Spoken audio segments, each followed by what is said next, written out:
Du coup, c'est quoi qui est prévu ce matin?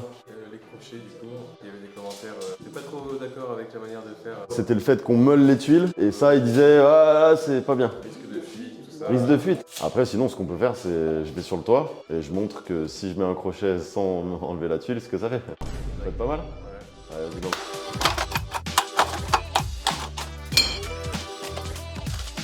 Donc, ce qu'ils t'ont dit dans la vidéo, c'est qu'en gros, ils te disent t'as pas le droit de scier cette lèvre, ok? C'est ça les commentaires, clac, clac, clac, clac, clac, clac, clac. En fait, c'est dans le mode d'emploi en fait. Mais on va taper un petit délire, on va montrer ce que ça fait si on n'enlève pas ça. Si on enlève ça et qu'on pose dans les règles de l'art, la fuite est impossible. Point barre. Pourquoi il y aura potentiellement une fuite? Parce qu'une tuile sera cassée. Je vais mettre le crochet, je vais vous expliquer pourquoi c'est absolument impossible. On a disposé notre crochet, c'est juste pour l'exemple. Et donc si on remet notre tuile,